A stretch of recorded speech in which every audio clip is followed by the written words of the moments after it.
With over 1,000 episodes and over the span of 8 generations of Pokemon, despite this, there are things in the Pokemon anime that never got properly explained or resolved.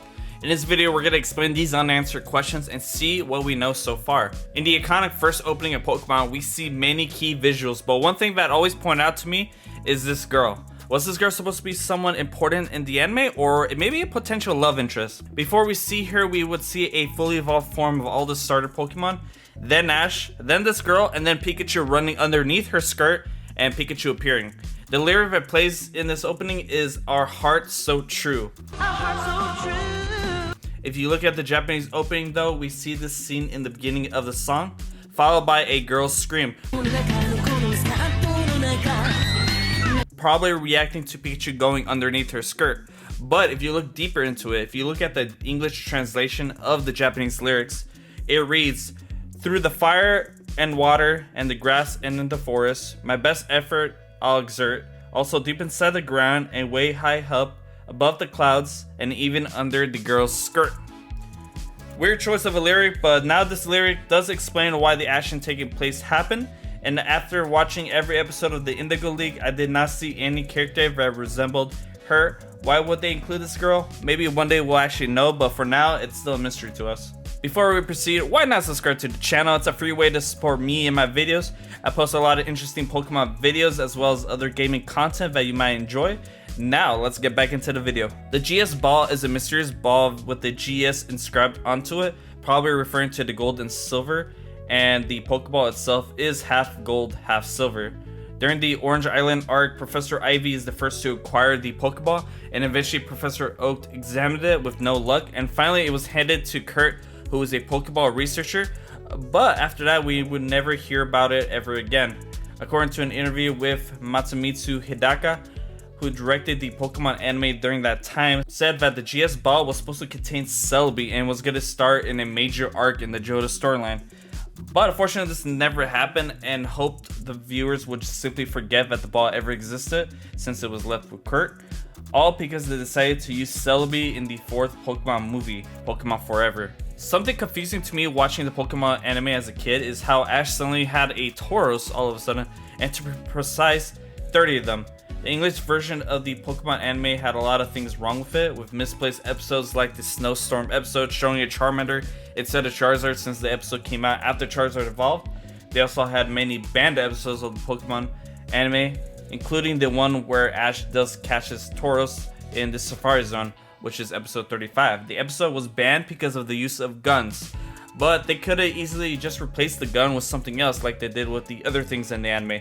We could replace it with a Fortnite gun, a Pringles can, a donut, or maybe a riot shield. I know this is technically answered, but the only indication we got in the English anime that Ash caught the Tauros in the Safari Zone is a dialogue in the episode Showdown at the Poke Corral. We all know the meme of Ash never coming back for Pidgeot. In the episode Pallet Party Panic, Ash's Pidgeotto evolves into Pidgeot, and the end of the episode Ash tells Pidgeot he will return after he comes back from the Orange Islands, since Pidgeot is going to take care of the Pidgey and Pidgeotto while Ash is gone. But Ash never did came back for Pidgeot after he returned from the Orange Islands. The only times we ever see Pidgeot or Pidgeotto was during the Battle Frontier opening and a brief flashback of when Ash was stuck in a snowstorm. Hopefully in the Generation series we see Pidgeot making returns similar to how we saw Infernape make a return. In the anime, Gary is shown to have 10 badges and going for his 11th with the Viridian City Gym. This left a lot of people confused since we only seen 8 gyms in all of Kanto. It's been said in the anime there are more than 8 gyms in all of Kanto. The 8 gyms we see are Ash's route in attaining the gym badges like we see in the games.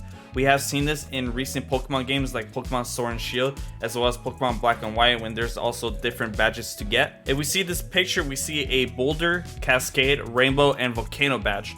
We already know in the anime there are cities other than the ones we saw like Dark City and Crimson City. But in the episode Bad to the Bone, we see 2 sets of badges belonging to 2 different trainers. So in total, we have seen about 27 different badges in Kanto. The only thing I can think of is that there are a lot of cities in Kanto we have never heard of, and that Kanto is actually bigger than we thought, filled with many gyms, and the only ones we ever see are the ones we've seen in games since the games inspired the anime.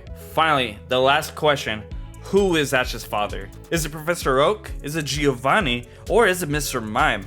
We hear him referenced a few times in the beginning of the series, but never actually see him. The only thing we know is that Ash's father also set out on a journey to become a Pokemon trainer. Did he possibly go out to get some Moo milk for his family and never came back? In the Pokemon movie Spell of the Unknown commentary, we are supposed to find out more about his father, but that became untrue. According to reports, we're supposed to get more info on Ash's dad in the upcoming movie Pokemon Coco. It's only been released in theaters last December in Japan, but nowhere outside of it. The release date for the US and Europe is set for 2021, but no official date has been released. Hopefully we do get good info about this, and maybe I'll update this video more. Thank you guys for watching. Hit the like button if you enjoyed it. Subscribe if you are new. If this video gets enough traction, I'll make a part 2 where I talk about the stuff in Pokemon games that were never explained. Have a fancy day, and I'll see you in the next one. Bye bye.